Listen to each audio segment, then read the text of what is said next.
বিলকিস রমণী আসতেছে রেডি হইয়া। সুলাইমান নবী খবর নিলেন বিলকিসেরও বিশাল এক সিংহাসন, 7 দেওয়ালের মাঝখানে তালা মাইরা বিলকিস আসতেছে সৈন্যবাহিনী নিয়ে সুলাইমানের দরবারে। সুলাইমান নবী ইতিমধ্যে জরুরি একটা বৈঠকে ঘোষণা দিলেন, বিলকিস আমার কাছে আসতেছে, আসার আগে কে পারবা বিলকিসের সিংহাসন আমার সামনে এনে দিতে পারবা? কালা ইফরিতুম মিনাল জিন, জিনের মধ্যে ইফরিত নামের একজন দাঁড়ায় বলে আমি পারবো। টাইম কত? বলে আপনার মিটিং শুরু হয়েছে, শেষ হওয়ার আগে বলে হবে না, আরো আগে চাই। এইবার কেউ পারে না। হঠাৎ একজন বান্দা দাঁড়ায় গেলেন, ওই বান্দা মানুষ, জিনে পারে না, মানুষ দাঁড়ায় বলে আমি পারবো যদি আল্লাহ তৌফিক দেয়। সুলাইমান নবী বললেন কতটুকু সময় লাগবে? বলে আমার সময় হলো আপনি চোখটা বন্ধ করবেন আর খুলবেন, তাকায় দেখবেন সিংহাসন হাজির। এটা কেমনে সম্ভব? সুলাইমান আলাইহিস সালাম জমিন থেকে 9 মাইল উপর দিয়া যায়, সিংহাসন চলছে। হঠাৎ করে গর্তের পিপিলিকার আওয়াজ, 9 মাইল উপরে সুলাইমান নবী শুনিয়া ফাতাবাস সামা, মুস্কি হাসলেন। এরপরে বলে এই সিংহাসন জমিনের মধ্যে ল্যান্ড করো। জমিনে থামলো। সুলাইমান নবী পিপিলিকার কাহিনীগুলো শুনতেছেন। এর মধ্যে নবীর দরবারে একটা পাখি ছিল, হুদহুদ নামের একটা প্রাণী। ও হলো পানির দায়িত্বে, নাকটা লাগায় দেখবে কোথায় পানি আছে। হুদহুদ বলে দেওয়ার পর নবী সুলাইমান বলতেন জিনদেরকে তাড়াতাড়ি মাটি খনন করে পানি উঠা, ওযু করব, নামাজ পড়ব। হুদহুদ চলে গেল নবীর অজান্তে। আর এক রানী বিলকিসের এলাকায় হুদহুদ রে না পাইয়া সুলাইমান নবী চিৎকার করে বলেন কই গেল? মাল ইয়ালা আরাল হুদহুদ, কি হলো যে আমার হুদহুদকে দেখি না কেন? আমি আজকে ওকে কঠিন শাস্তি দিব, জবাই দিব। হুদহুদ উপরে ওইটা বিলকিসের ঘটনা নিয়ে আসতে হাজির। ওই পাখিদের মধ্যে, প্রাণীদের মধ্যে উপদেষ্টা হলো ঈগল পাখি। সুলাইমান নবী কয় ঈগল গিয়া দেখ হুদহুদ কই, কানে ধরে নিয়ে আস। ঈগল পাখি উপরে ওইটা মারাত্মক অবস্থা, চোখ গরম করে হুদহুদরে ধমকায়, গেলি কই তোর খবর আছে? কিসের খবর? বলে সুলাইমান নবী আমার ওয়ার্ডার করেছে, তাড়াতাড়ি যাও, তোমাকে কঠিন শাস্তি দিবে। এই কথা শুনে বলে ঠিক আছে নবী সুলাইমান আমারে শাস্তি দিবে, তুই কেন চোখ গোরাও? এবার সুলাইমান নবীর কাছে আসলেন। আসার পরে সুলাইমান নবীকে বললেন ও নবী, আমি আজকে এমন একটা খবর আপনাকে দিব যেই সম্পর্কে আপনিও জানেন না, নবী হইছেন জানেন না। কেন নবী জানেন না? আপনি গাইবের মালিক না। সুলাইমান নবী কয় কি জানি না বল। বলে আপনার এই দেশের মধ্যে, রাষ্ট্রের মধ্যে এক মহিলা রাষ্ট্রপ্রধান হয়ে আছে। চিঠি লিখলেন ইন্নাহু মিন সুলাইমান ওয়া ইন্নাহু বিসমিল্লাহির রহমানির রহিম, চিঠি পৌঁছায় দাও। লম্বা কথা, শেষ পর্যন্ত নবী দাওয়াত দিলেন বিলকিস রমণী তাড়াতাড়ি মাথা নত করে এসে আমার কাছে মুসলমান হয়ে যাও। বিলকিস রমণী আসতেছে রেডি হইয়া। সুলাইমান নবী খবর নিলেন বিলকিসেরও বিশাল এক সিংহাসন, 7 দেওয়ালের মাঝখানে তালা মাইরা বিলকিস আসতেছে সৈন্যবাহিনী নিয়ে সুলাইমানের দরবারে। মাঝখানে বহু ঘটনা ঘটে গেল। সুলাইমান নবী ইতিমধ্যে জরুরি একটা বৈঠকে ঘোষণা দিলেন, বিলকিস আমার কাছে আসতেছে, আসার আগে কে পারবা বিলকিসের সিংহাসন আমার সামনে এনে দিতে পারবা? কালা ইফরিতুম মিনাল জিন, জিনের মধ্যে ইফরিত নামের একজন দাঁড়ায় বলে আমি পারবো। টাইম কত? বলে আপনার মিটিং শুরু হয়েছে, শেষ হওয়ার আগে বলে হবে না, আরো আগে চাই। এইবার কেউ পারে না। হঠাৎ একজন বান্দা দাঁড়ায় গেলেন, ওই বান্দা মানুষ, জিনে পারে না, মানুষ দাঁড়ায় বলে আমি পারবো যদি আল্লাহ তৌফিক দেয়। সুলাইমান নবী বললেন কতটুকু সময় লাগবে? বলে আমার সময় হলো আপনি চোখটা বন্ধ করবেন আর খুলবেন, তাকায় দেখবেন সিংহাসন হাজির। ইলমে রাহে জাজু করদন বেহিসাব, খলকে রাদাদন জওবে বাসওয়া। পটিয়ার মুফতি আজিজুল হক রাহমাতুল্লাহ আলাইহি তাহাজ্জুদে দাঁড়ায় গেলেন, ওখান থেকে চোখের পলকে চলে গেলেন আফ্রিকার জঙ্গলে। এটা কেমনে হয়, কেমনে হয়, কেমনে হয়? এক নাম্বার জবাব এটা এমনিই হয়। দুই নাম্বার জবাব হলো, সুলাইমান নবীর সামনে বিলকিসের সিংহাসন যদি একটা মানুষ বান্দা যদি তাকওয়ার পাওয়ার দিয়া চোখের পলকে এনে দিতে পারে, তাকওয়ার পাওয়ার দিয়া মুফতি আজিজুল হক কেন এক পলকে আফ্রিকা যেতে পারে না? औलियारा कारे उक़बा इख्तियार, जाहिलारा कारे दुनिया इख्तियार। माइले मोमेन सोए मोमेन मिशावत, माइले काफिर सोए काफिर मिशावत। আল্লাহ পাক বলেন, বান্দা আমাকে দেখে দেখে ইবাদত করো, এর নাম হলো মুশাহাদা। যদি আল্লাহকে দেখতে না পাও, এতটুকু নিয়ত করে ইবাদত করো যে আল্লাহ তোমাকে আমাকে দেখতেছেন, আমি যেখানে আছি আল্লাহ দেখেন, আল্লাহ দেখেন, আল্লাহ দেখেন। এই জিকির অন্তরে ঢুকাও। কেউ দেখে না, কেউ দেখে না, কেউ জানে না, কেউ শুনে না, সব জানেন, সব দেখেন, সব শুনেন কে? আমার আল্লাহ সব দেখতেছেন। আমি কি করতেছি, আমার মনের পরিকল্পনা কি, কেউ জানে না। কে জানেন? আমার আল্লাহ দেখতেছেন মনে করে ইবাদত করার নাম হলো মুরাকাবা, মুজাহাদা, মুরাকাবা, মুশাহাদা। এই তিনটা ক্লাস যদি করতে চাও তো মারিফতের দরজা খুলে যাবে। এক সময় দেখবা তুমি যেদিকেই তাকাও সেদিকেই আমার আল্লাহর কুদরত। কেমন ভাবে দেখবা? এরে আল্লাহর বান্দা, পানির মধ্যে যখন কেউ ডুব দিয়া গোসল করে তখন তার হালাত কি? বলে তোর কোন পার্শ্বে পানি? বলে আমার ডানে পানি, বামে পানি, পেছনে পানি, সামনে পানি, উপরে পানি, ভেতরে পানি। পশমের গোড়ায় গোড়ায় শুধু পানি আর পানি আর পানি। ওরে এই জমিনের মধ্যে একদল মানুষ আছে, ওই শামসুল হক ফরিদপুরি রহমাতুল্লাহ আলাইহি বলেন, দুনিয়ার সবাই পাগলের দল। কেউ টাকার পাগল, কেউ গাড়ির পাগল, কেউ বাড়ির পাগল, কেউ নারীর পাগল, কেউ ক্ষমতার চেয়ারের পাগল। আর একদল মানুষ এই জমিনে সেরা আমার আল্লাহ তাআলার পাগল। এরা শুধু আমার আল্লাহর পাগল। যে গাড়ির পাগল সে গাড়ি তালাশ করে, যে বাড়ির পাগল সে বাড়ির ধ্যান করে, যেই বান্দা টাকার পাগল সে টাকার ধ্যান করে, যেই বান্দা বাড়ির পাগল সে বাড়ির ধ্যান করে। আর যেই পাগলগুলো আবার মাওলার পাগল, ওই বান্দা হাঁটতে চলতে সব সময় ধ্যান করে আবার মাওলা। ওই বান্দা যেদিকে তাকায় শুধু তাকায় আমার আল্লাহ। আমার আল্লাহর কুদরত নিয়ে বান্দা গবেষণা করে।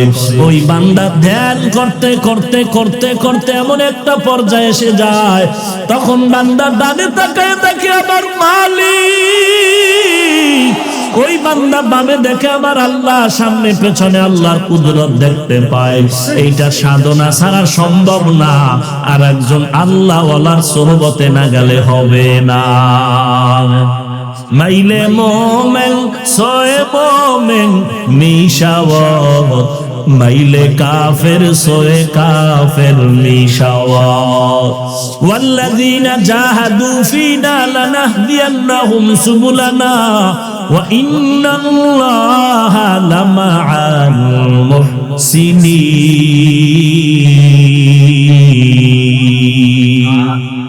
ক্লাস কয়টা মনে থাকবে? কই মনে করলে কি হবে? বলে আল্লাহর সাথে মোলাকাত হয়ে যাবে। আল্লাহর সাথে মোলাকাত, যার সাথে মালিকের সম্পর্ক, তার কোনো ক্ষমতার পাওয়ার আলাদা। এরে নবীর উম্মতের দল, এই তিনটা ক্লাস যারা করবা, মুরাকাবা, মুশাহাদা, মুজাহাদা, এই তিনটা ক্লাস তারাই করতে পারবে।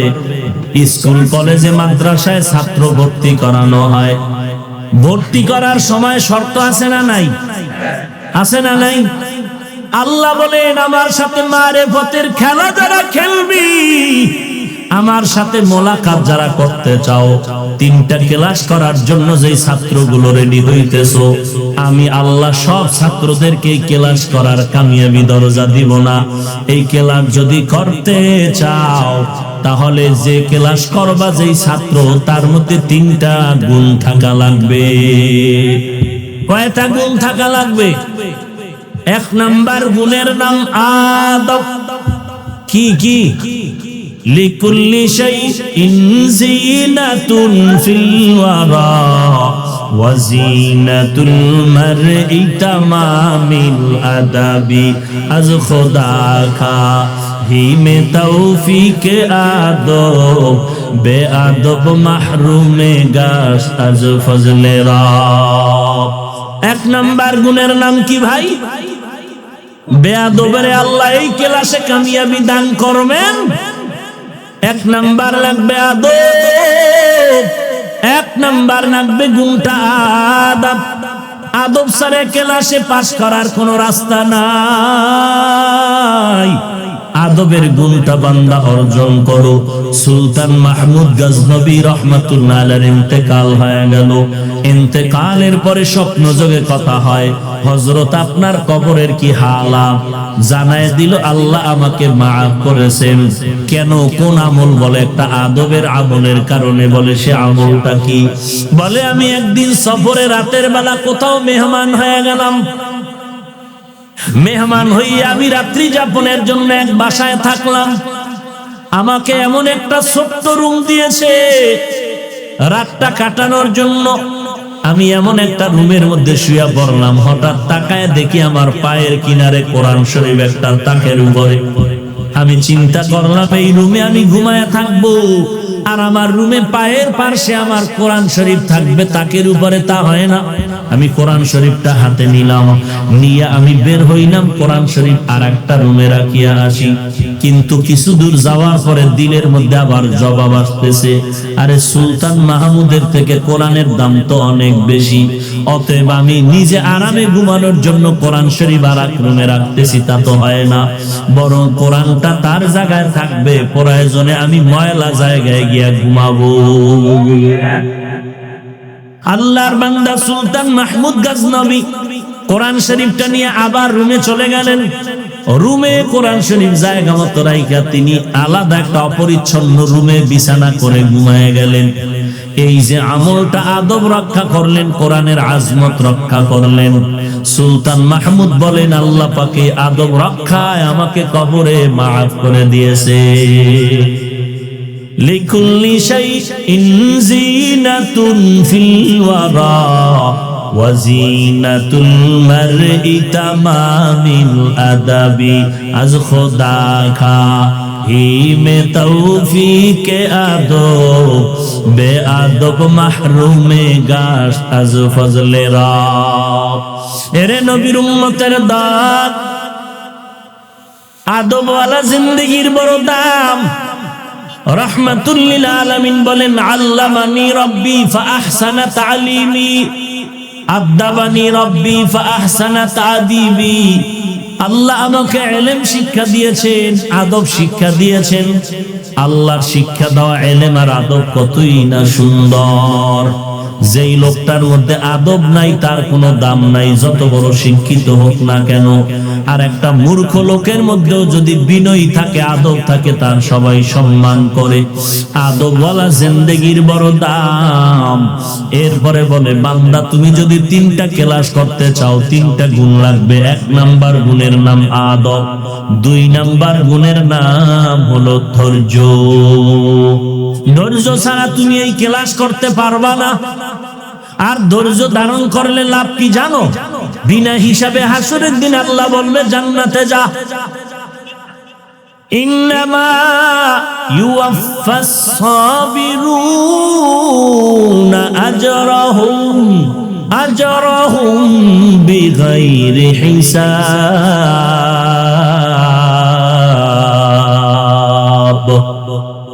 আল্লাহ বলবেন বেগাইরে হিসাব জান্নাতে চলে যাও। ধৈর্যের এত দাম। ইয়া আইয়ুহাল্লাযীনা আমানুসবিরু ওয়া সাবিরু ওয়া রাবিতু ওয়াত্তাকুল্লাহ وَلَنَبْلُوَنَّكُمْ بِشَيْءٍ مِّنَ الْخَوْفِ وَالْجُوعِ وَنَقْصٍ مِّنَ الْأَمْوَالِ وَالْأَنفُسِ وَالثَّمَرَاتِ وَبَشِّرِ الصَّابِرِينَ।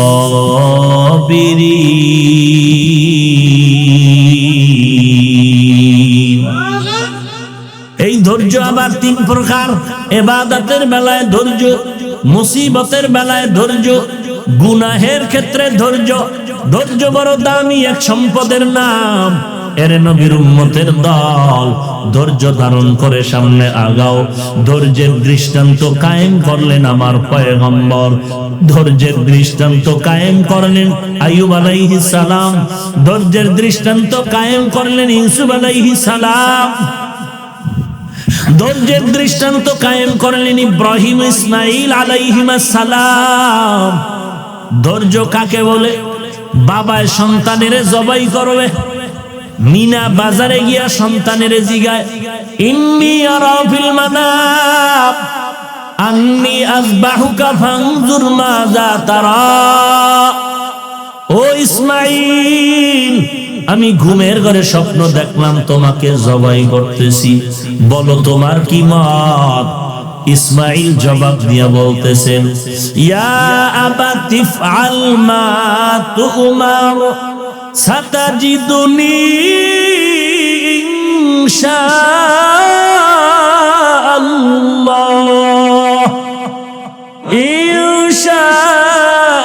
ইনশাআল্লাহু মিনাস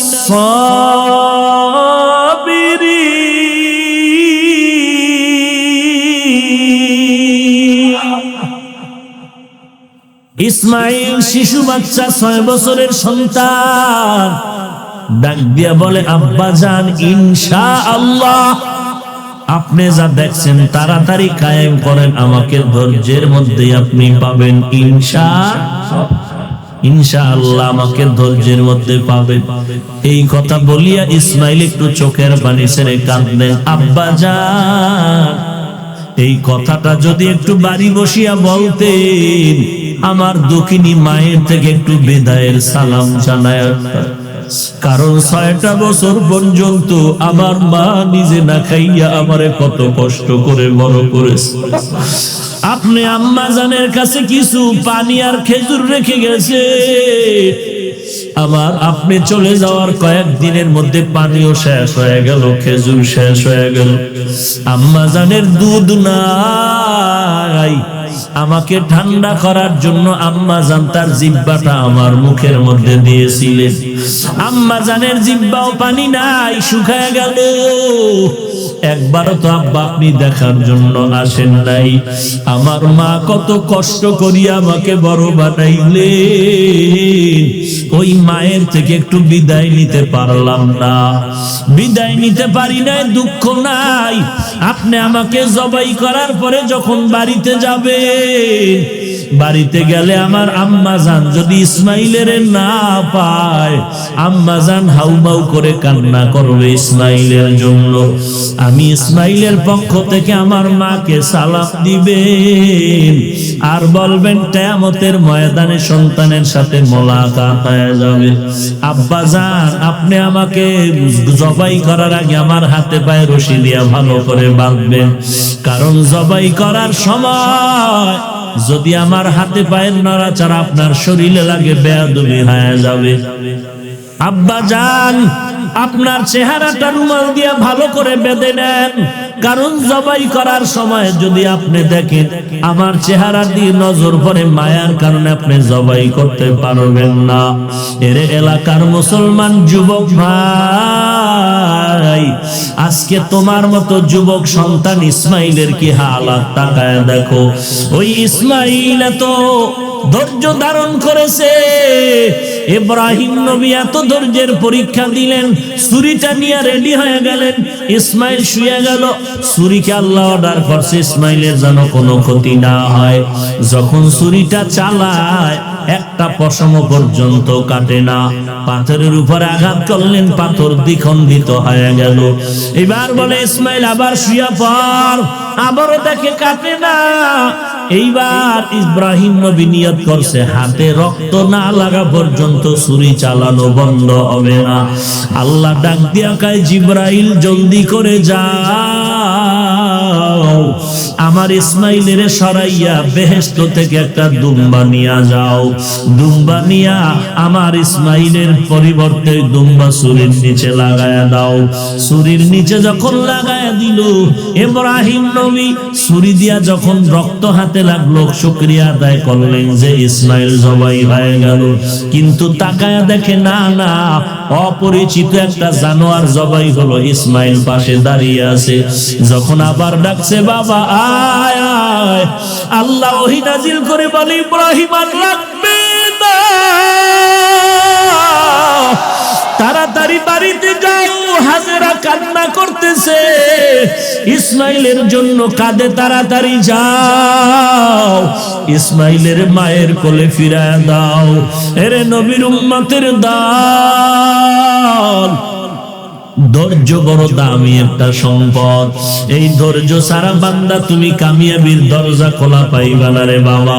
তিনটা গুণ থাকলে বান্দা মারেফতের ক্লাস করতে পারবা। 1 নাম্বার গুণের নাম আদব, 2 নাম্বার গুণের নাম হলো ধৈর্য, 3 নাম্বার গুণের নাম তওবা, চোখের পানি। কান্নাওয়ালা কান্নাওয়ালা তওবা, তওবা কান্নাওয়ালা চোখের পানির এত দাম। বাচ্চা শুধু কান্না করে কান্না করে, মাকে বলতে পারে না মা খানা দাও, মাকে বলতে পারে না মা আমারে বাথরুমে নাও। শুধু কান্নার আওয়াজ, শুধু কান্নার আওয়াজ, কান্নার আওয়াজ। একটা কান্নার আওয়াজ দিয়া বাচ্চা মায়ের থেকে সবকিছু আদায় করে নিল। ওই বাচ্চার কান্নায় মায় বুঝতে পারলো এখন খানা চায়, বাচ্চার কান্নায় শুধু মা বুঝতে পারে এখন ঘুম যাবে, বাচ্চার কান্নায় মা বুঝতে পারে এখন বাথরুমে যাবে। আল্লাহ কয় এই বান্দা, তুই ছোটবেলা যখন কান্না করছো বাচ্চা আম্মু বলেও ডাকতে পারো না, তোর একটা বুঝি শুধু কান্নার আওয়াজ। ওই কান্না দিয়া তোর মায়ের থেকে যদি সব দাবি আদায় করতে পারো, ওই মায়ের থেকে আমি আল্লাহর মায়া কি কম, আমি আল্লাহর কি মায়া কম। আমি মাওলার কাছে যদি চোখের পানি ছেড়ে দাও, আমি আল্লাহ তোর দাবি কেন পূরণ করব না? একটু চোখের পানি ছেড়ে দে রে যুবক। এরে বান্দা, চোখের পানি ছাড়া জাহান্নামের আগুন ঠান্ডা হবে না। দুনিয়ার ঘরে আগুন লাগলে যেমন পানি ছাড়া ঠান্ডা হয় না, ওরে গুনাহগারের জন্য জাহান্নামের আগুন। আল্লাহর কোরআনের মিথ্যা মনে করিস না রে যুবক, আল্লাহর নবীর কথা মিথ্যা মনে করিও না রে ভাই। ওরে নেক আমলওয়ালারা জান্নাত পাবে, গুনাহগারেরা জাহান্নামে যাবে। কেমন জাহান্নাম? আল্লাহ বলেন নারুল্লাহিল মুকাদা আল্লাতী তাত্তালিউ আলাল আফইদা। দুনিয়ার আগুন হাতে লাগলে হাত জ্বলে, পায়ে লাগলে পাও জ্বলে, কিন্তু জাহান্নামের আগুন এমন মারাত্মক, শরীরের যে কোনো জায়গা লাগা মাত্র কলিজা পর্যন্ত ভুনা হয়ে যাবে। এরে বান্দা, সহ্য করতে পারবি না? পায়ে হাত রেখে বলি তওবা করো যুবক। তোমার আমার মতো কত যুবক স্কুলে পড়ে, কলেজে পড়ে, 1 ওয়াক্ত নামাজও বাদ দেয় না, আছে না নাই? তোমার আমার মতো যুবক র‍্যাব আর্মি পুলিশ বিডিআরের চাকরি করে, নামাজ বাদ দেয় না, আছে না নাই? তোমার আমার মতো কত যুবক স্কুল কলেজে পড়ে, ড্রাইভারি করে, ব্যবসা করে, 1 ওয়াক্ত নামাজ বাদ দেয় না। তোমার আমার মতো যুবক কোটি টাকার মালিক, ব্যবসা করে, 1 ওয়াক্ত নামাজ বাদ দেয় না, হারাম খায় না।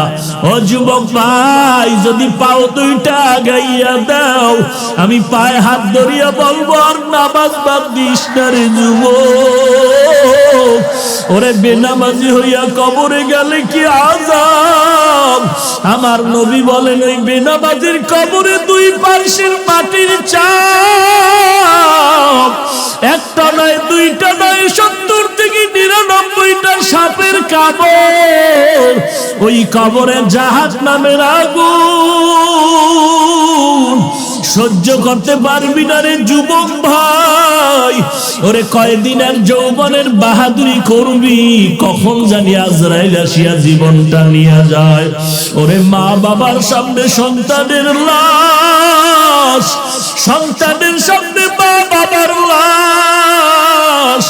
মারার আগে তওবা কর, আর জীবনে নামাজ ছাড়বো না, আর মা বাবারে কষ্ট দিব না, আর আলেম ওলামাদের বিরোধিতা করব না, আর কোনদিন গুনাহ করব না। 5 ওয়াক্ত নামাজ পড়ব, দেশের বিরুদ্ধে জাতির বিরুদ্ধে ষড়যন্ত্র আর করব না। ওরে তওবা করার যদি পাক্কা নিয়ত হয়, মুনাফিকি যদি না থাকে, গলায় ছুরি আসবে, মরে যাব, তারপরও নামাজ ছাড়বো না, নবীর সুন্নতের বিরোধিতা করব না। যদি পাক্কা নিয়ত হয়, খাঁটি তওবার নিয়তে দুটো হাত আমার আল্লাহকে দেখায়া দাও। আয় আল্লাহ, সবার হাত আপনি কবুল করে নেন। আয় আল্লাহ, তওবা কবুল করে নেন। তওবার উপরে মজবুত হয়ে চলার তৌফিক দান করেন, আমিন। ওয়া মা খালাকতুল জিন্না ওয়াল ইনসা ইল্লা লিয়াবুদুন।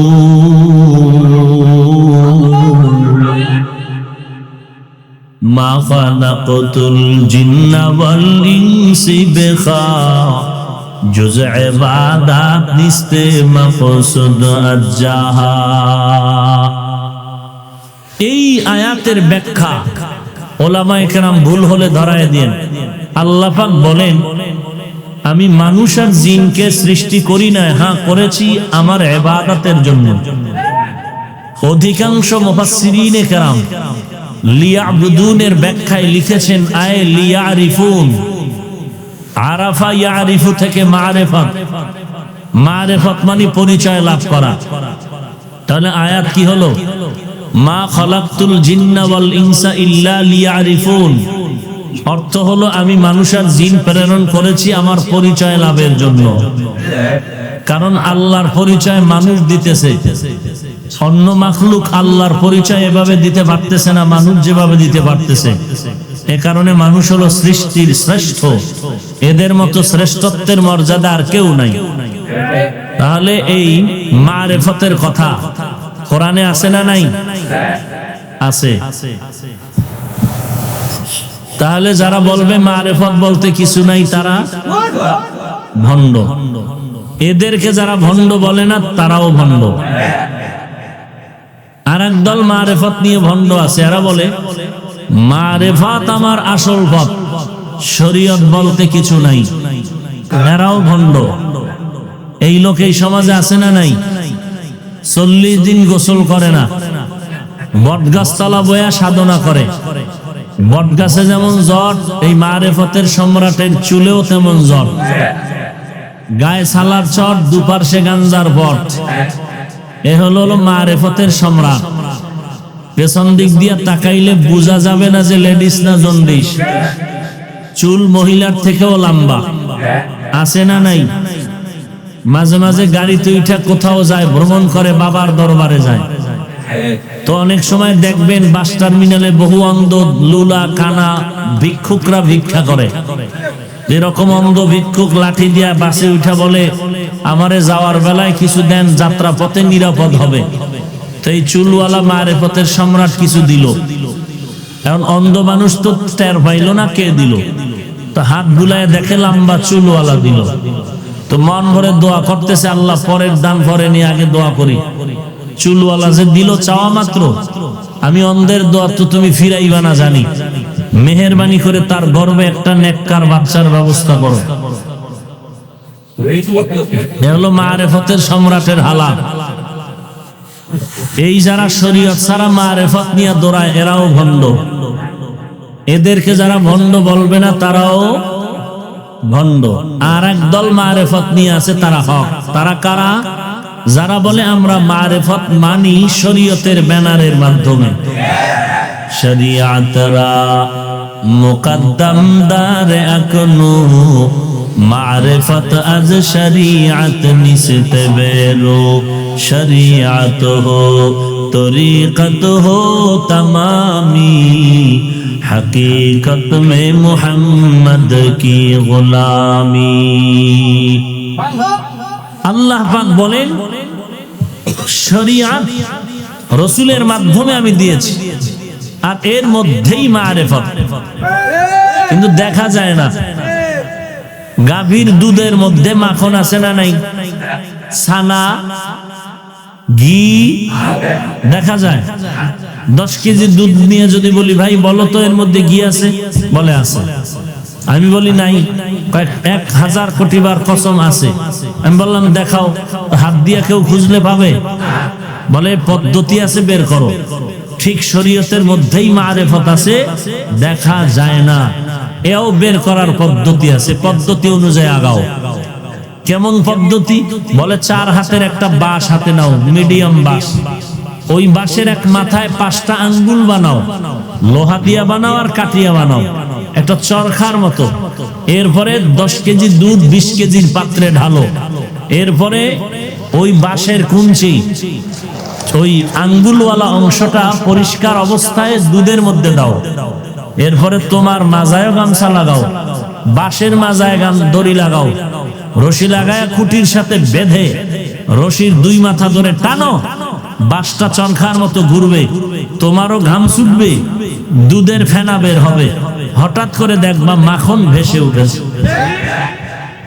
ঠিক তেমনি ভাবে শরীয়তের মধ্যে দৌড়াও, দেখবা শরীয়তের উপরে মেহনত করো, মুজাহাদা করো, মুরাকাবা করো, মুশাহাদা করো।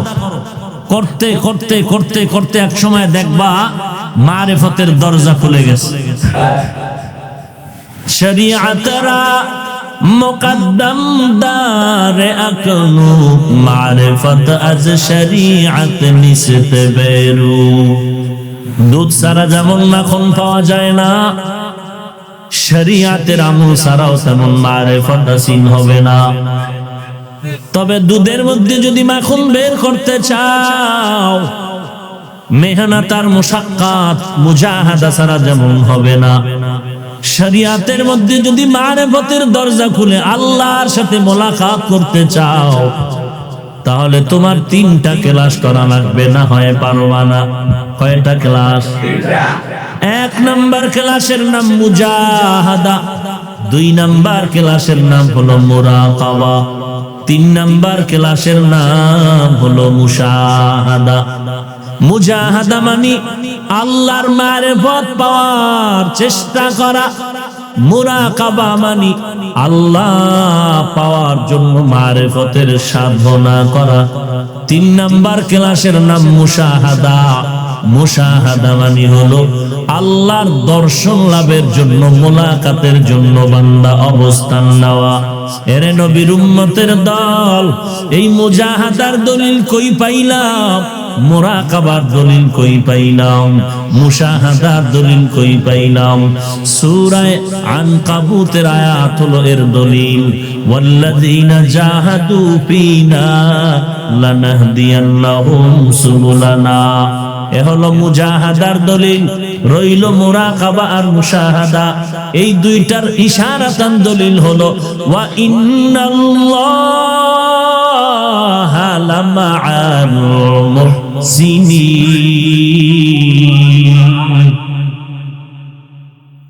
এই কালামে জিন্দা কুরআনে হাকিম, হিকমতে উলা ইয়াজালাসত কদিম, জামিউল ইলম ফিল কুরআনে হাকিম, তাকাসারাত আনহু আফহামুর রিজালি।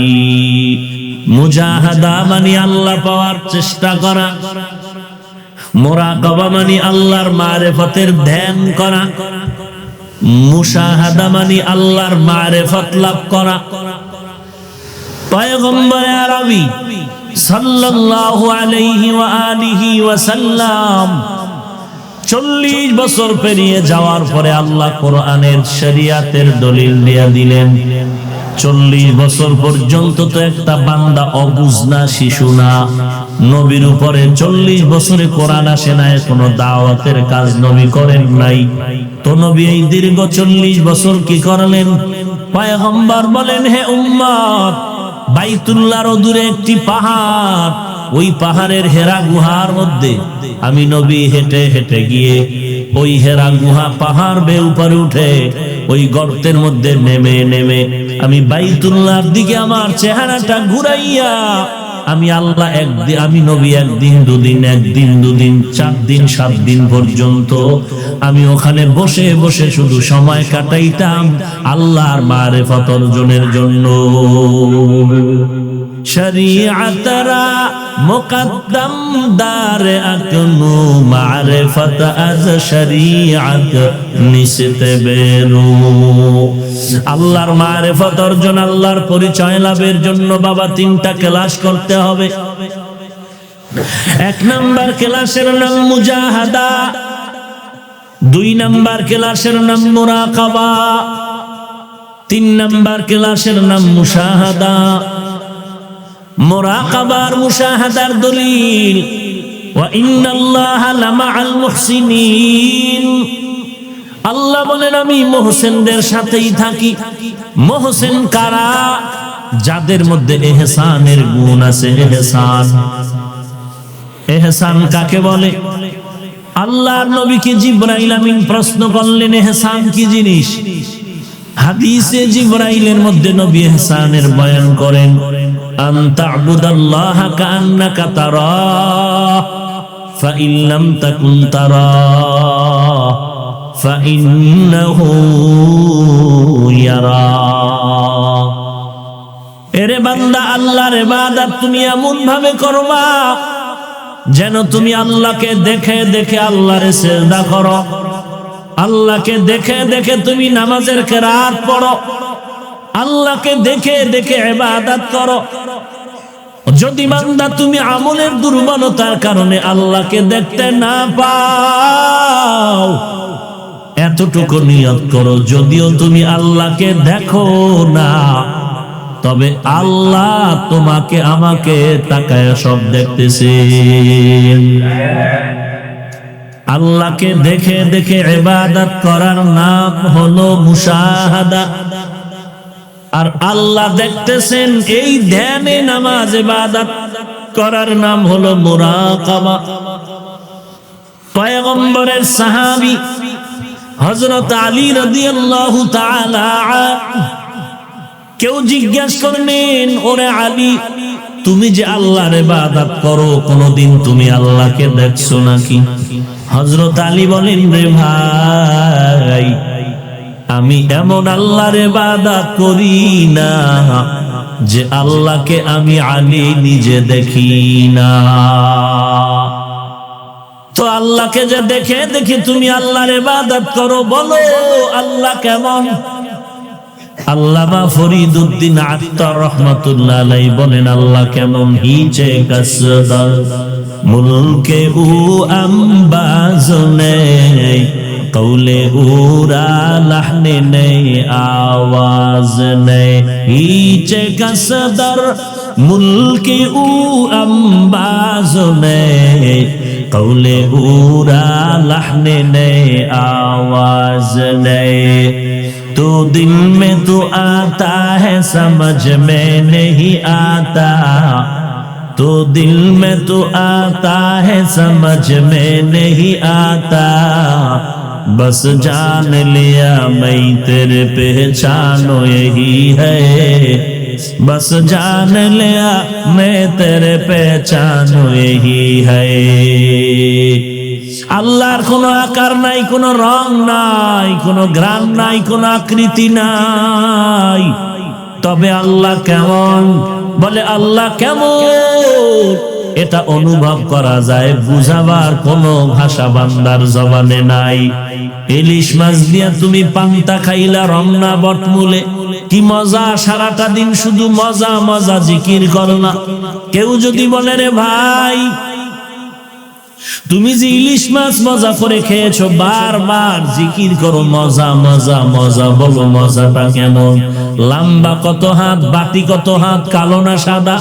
বলে মজা জিনিসটা অনুভব করা যায়, বুঝাবার কোনো ভাষা আমাদের জানা নাই। আল্লাহ কেমন, আল্লাহর কোনো রং নাই, নাহান নাই, আওয়াজ নাই। ও আল্লাহ কেমন বলে এটা অনুভব করা যায়, বোঝানোর কোনো সুযোগ নাই। তবে আল্লাহকে যদি একটু পেতে চাও, আল্লাহর যদি একটু ঘেরান পেতে চাও, আমার আল্লাহর কুদরতের দিকে নজর করে একটু খেয়াল করো তো আল্লাহর কুদরতের ঘেরান পাইবা। রব্বানা মা খালাকতা হাযা বাতিলা। এরে বান্দা তাকায় দেখ কেমন সুন্দর আসমান, জমিন থেকে 500 বছরের দূরত্বের উপরে আসমান, এক একটা আসমান 500 বছরের মোটা। ওই আসমানটা নবী বলেন আমি মেরাজের রাত্রে ঢুকলাম, আসমানটায় ঢুইকা আল্লাহর অনেক কুদরত আমি দেখলাম। ওখান থেকে আমি আবার উপরে গিয়া দেখলাম 500 বছরের দূরত্ব খালি জায়গা। ওখান থেকে উপরে গিয়া দেখলাম দ্বিতীয় আসমান, ওটাও মোটা 500 বছরের দূর। এর উপরে গেলাম আবার খালি জায়গা 500 বছরের দূরত্ব।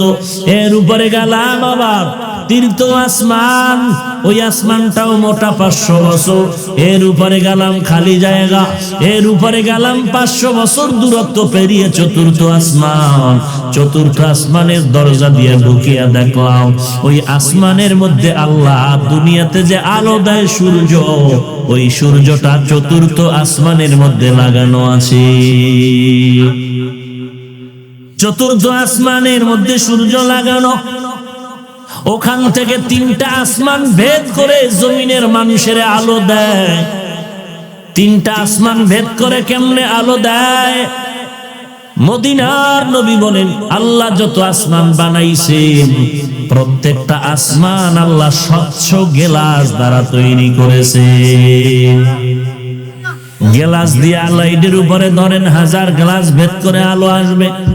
সূর্যটা এমন আলো দেয়। আর আল্লাহ যে স্বচ্ছ গ্লাস দ্বারা আসমান বানাইছেন সেটা কেমন স্বচ্ছ আল্লাহ ভালো জানেন।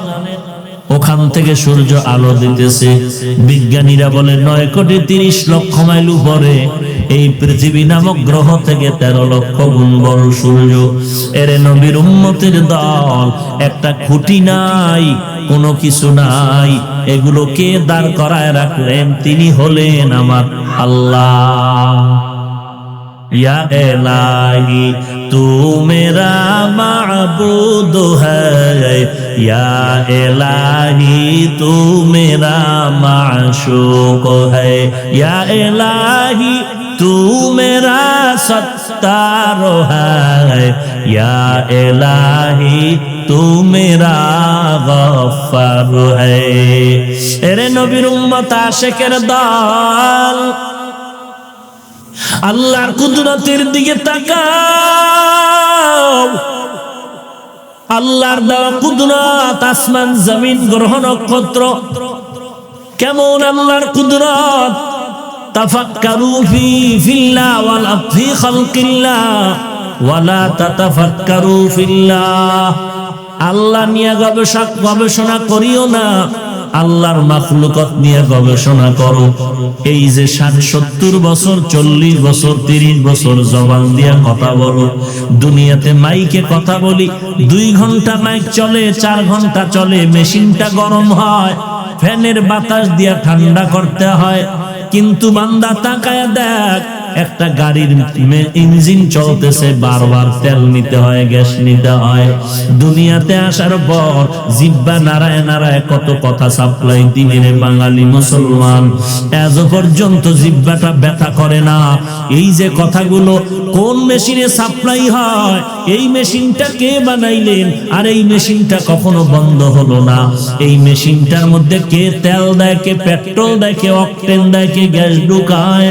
এর নবীর উম্মতের দল, এগুলো যদি কই তালাশ করো আমার আল্লাহকে, আল্লাহ বলেন ও বান্দা তুই আমার কুদরতের দিকে তাকায় দেখ, আমি আল্লাহ খুবই নিকটে। ওয়া নাহনু আকরাবু ইলাইহি মিন হাবলিল ওয়ারিদ, আমি তোর সার রগের থেকে অনেক নিকটে রে বান্দা। ফাইনামা তুআল্লু ফাসাম্মা ওয়াজহুল্লাহ। এরে বান্দা তুই যেদিকেই তাকাও সেদিকেই আমি আল্লাহ। বলে আমি কত নিকটে জানো, তোর মধ্যে তুই তালাশ কর। ওয়াফি أنفسكم أفلا تبصرون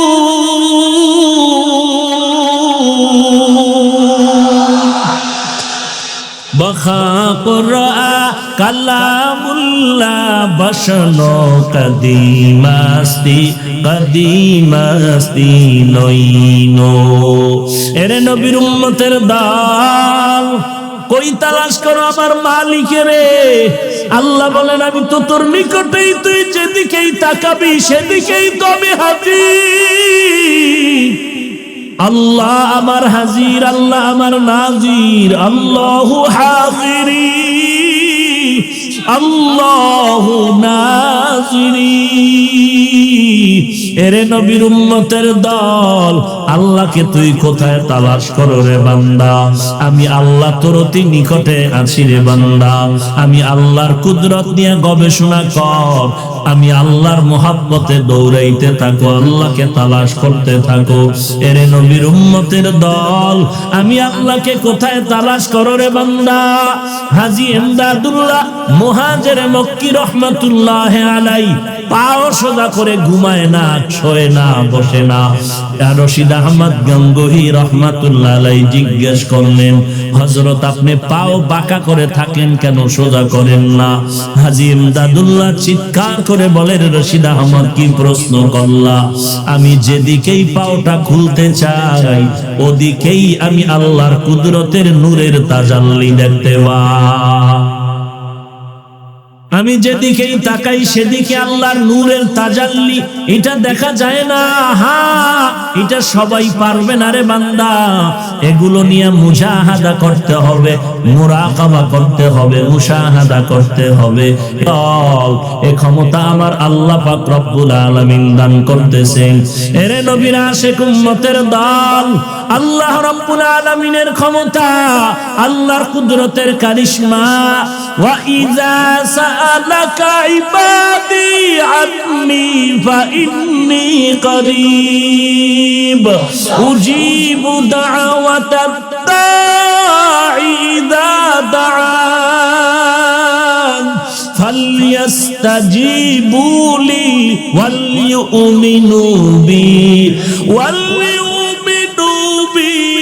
লাআল্লাহুম ইয়ারশুদুন।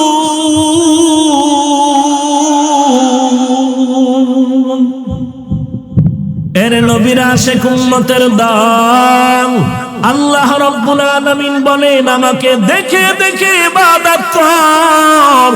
আনতা আবুদাল্লাহা কাআন্নাকা তারাহ ফাইন লাম তাকুন তারাহ ফাইন্নাহু ইয়ারাক। আল্লাহর ইবাদত এমন ভাবে করবি বান্দা তুই সিজদা দিবি আমার মাওলাকে দেখিয়া। বান্দা তুই নামাজে কোরআন পড়বি এই নিয়তে যে আবার আল্লাহ তোর সামনে হাজির। আমি আল্লাহর কোরআন পড়তেছি, আমার মালিক শুনতেছেন। আমি সিজদায় পড়ে আছি, আমার মাওলা তো সামনে হাজির। আল্লাহকে হাজির মনে করে আল্লাহকে ডাকো। এরে বান্দা, এর নাম হলো ইহসান। আল্লাহর মোহাব্বত নিয়ে ইবাদত করো, এর নাম হলো ইহসান। ইহসান মানে আল্লাহকে দেখে দেখে ইবাদত করো। আল্লাহকে যদি দেখতে না পাও অতটুকু মনে করো যে আমি আল্লাহকে যদিও দেখি না তবে আল্লাহ আমাকে দেখতেছে। কাদের কুদরত দারি বর কামাল আনতা রব্বি আনতা হাসবি জুল জালাল তুহি কাদের জলিলুল্লাহ জাহাদার বহর হালে তুহি মেরা নিগাহদার। এরে নবীর উম্মতের দাদ, এই দরওয়াজা বড় মারাত্মক। এরে বান্দা, এই দরওয়াজায় পৌঁছতে হলে মুজাহাদা করা লাগবে, মুরাকাবা করা লাগবে, মুশাহাদা করা লাগবে।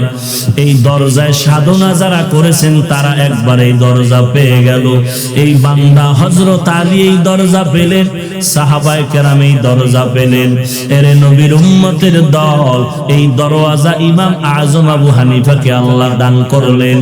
এর নবীর উম্মতের দল এই দরজা মুসা নবী আল্লাহ মুসা নবীকে দান করলেন। এর নবীর উম্মতের দল আল্লাহকে দেখে দেখে ইবাদত করা হলো মুশাহাদা। আর আল্লাহ দেখেন, আল্লাহ দেখেন, আল্লাহ দেখেন, এই ধ্যানে ইবাদত করার নাম মুরাকাবা। এই তিনটা ক্লাস যদি তুমি করতে চাও, ক্লাস করতে হলে তো ওস্তাদ লাগবে কি লাগবে না? এই ওস্তাদ হলো একমাত্র রুহানি জগতের পীর মাশায়েখ আল্লাহওয়ালারা। সোহবতে সালে তোরা সালে কুনাত, সোহবতে তালে তোরা তালে কুনাত, এক জমানা সোহবতে বা আউলিয়া বেহতার আজ সালে তাআত বেরিয়া। এই কথা বুঝাইতো মুসিবত, বড় মুসিবত।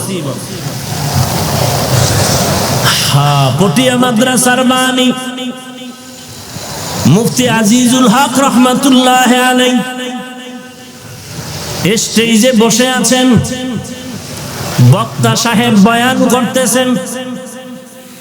এমন বয়ান ময়দানের মানুষের মধ্যে যেন কেমন এক জাহান্নামের ভয়ের হালাত শুরু হয়ে গেল। হই যেমন ফোটে, বান্দাগুলো তেমন যেন চিৎকারের আওয়াজ। আল্লাহর বান্দা পাগলের মতো হয়ে গেল। মুফতি সাহেব রহমাতুল্লাহ আলাইহি দাঁড়ায় বলে, বক্তা সাহেব বয়ান বন্ধ করেন। বয়ান বন্ধ করার পর মাইকটা হাতের মধ্যে নিলেন। হাতের মধ্যে মাইক নেওয়ার পরে শ্রোতাদের দিকে নজর করে বলেন, এরে ভাই, আমি মুফতি আজিজুল হক রুহানিয়াতের জগতে যা অর্জন করেছি, আমার পক্ষ থেকে এই বক্তা সাহেবের বয়ানে আমি আকৃষ্ট হয়ে তারে আমার রুহানিয়াতের ফায়েজ ও বারাকাতের খেলাফত দিয়ে দিলাম। এবার বক্তা সাহেব বয়ান করেন। আবার বয়ান শুরু হয়ে গেল।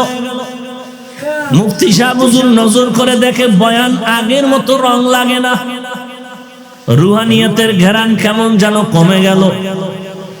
আবার মাইক থামায় বললেন, এই উপস্থিত মুসল্লিয়ানে কেরাম, আমি আজিজুল হক যেই খেলাফত দিয়েছিলাম তা ফিরাইয়া নিয়ে গেলাম।